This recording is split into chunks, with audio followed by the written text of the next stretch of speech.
Hey, welcome to my channel again. This is Evie again, and I am going to tell you some stories about when I was at my grandma's house and we had paranormal activity, and my parents and my cousin's parents never believed us. Have you ever had that happen to you? I mean, that's like the worst feeling ever because you're a kid and you're trying to tell your family members, like, you know what, this happened and nobody cares. Like, they're thinking it's in your head and, oh no, there's nothing wrong. Like, just get over it. It's nothing. Oh. Okay. If this happened to you as you were a child or even now that you're grown, guys, it does happen. And those things do happen. It's not fake stuff,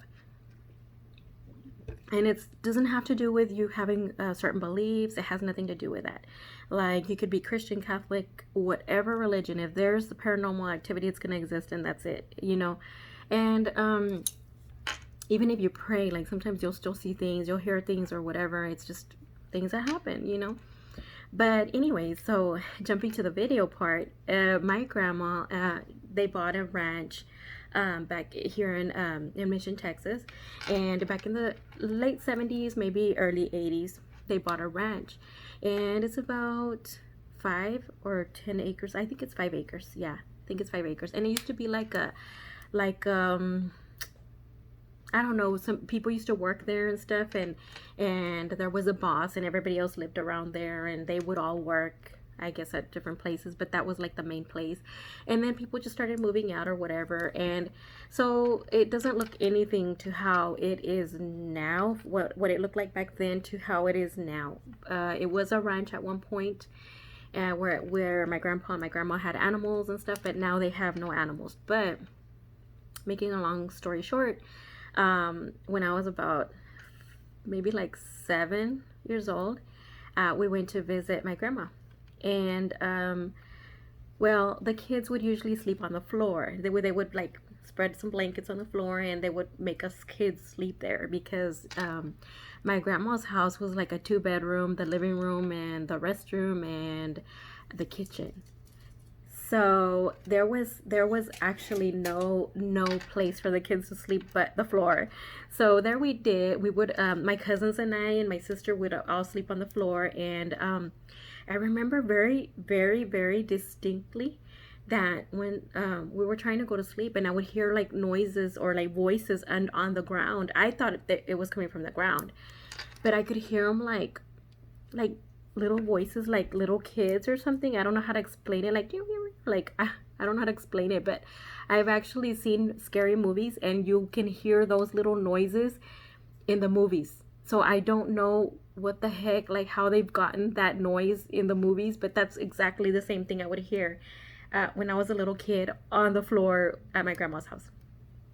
So honestly, at that age, I thought there was people living under the floor and that my grandma didn't know. I like, kids mentality, right? I honestly thought there was people living under my grandma's house because I would hear people. And so time passes, and we hear my grandpa, when he was still alive, he would always hear a baby crying, like a toddler. I'm not sure if it was like a toddler or a baby, like maybe like 2 years old, and younger. And he would hear this toddler crying through his window. He would sleep with his window open, so he could hear this toddler or baby crying on some random nights. And they would like usually try to see like where it was coming from, and they never found it.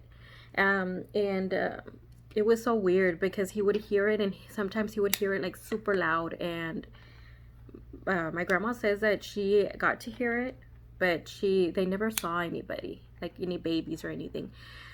Well, we come to find out that later we come to find out that abortions were being performed in that land many years ago.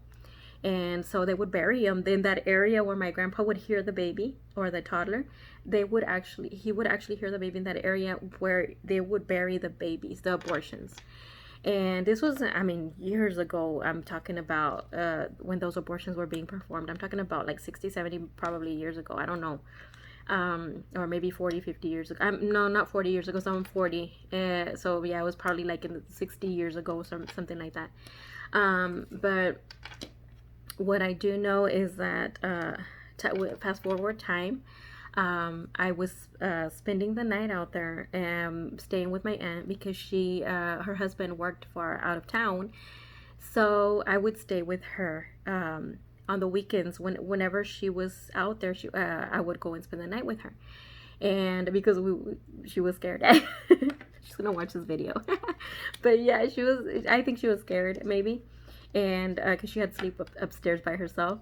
And what we would do is that we would talk a lot until we would fall asleep, because then we were gonna start hearing things and we didn't want to hear them. That's how much paranormal activity is in my grandma's house upstairs. So we were on the bed, and she was we were talking, and we were talking about some random stuff just to make conversation because we didn't want to hear anything. And then all of a sudden, it got quiet, and I heard somebody, like on the bottom of the staircase at my grandma's house. I heard somebody say her name, and it sounded like my grandma, but at the same time, it sounded like a man. So my grandma has a very deep voice, so I thought it was maybe my grandma, and maybe it was somebody else. I don't know. But they said my aunt's name, and I thought, well, maybe my grandma woke up and is calling my aunt, and she can't come up because she can't go up the stairs. And so I just started kind of like thinking. In like a minute, I was just there like, Then I told my aunt, Tia. Tia means aunt, aunt in Spanish. And I said, Tia, when grandma goes to bed, like, cause she wears that machine, the one that when they get sleep apnea. I told her, when grandma goes to bed, does she get up at night, or does she talk, and she's like, or does it sound muffled? And she said, no, usually she goes to sleep and she doesn't get up at night. After she goes to bed, she doesn't get up anymore. Like, she doesn't do that. And I said, okay. I didn't say anything at that point, but I don't think I told her. I think somebody called you. Like, I think I did tell her. It's because I heard somebody call you. And she didn't say, oh, I heard it too. She didn't say nothing. She just didn't want to scare me, and she just stayed like quiet. And okay, we'll go to sleep, right? And so I tried to ignore it, right? And then when I was barely like trying to fall asleep, I started hearing those little voices that I told you I heard at my grandma's old house on the floor when we were little, and that all my cousins were laying down, and I could hear the little voices on the floor, and I thought that people lived under the ground. Well, I started hearing them again here on the bed, and I was hearing those little voices, and I was freaking out, and I was like, I didn't want to say anything. So what I did is that I covered my head with the blanket, like I just covered myself, and I just wanted to go to sleep and wake up the next morning, and that was it. Like, I wanted it over. I didn't want to hear anything. And I wasn't scared, but it felt uncomfortable because I knew that something was there. And I know that they've had a lot of experiences, and my grandma thinks that it's like rats or something.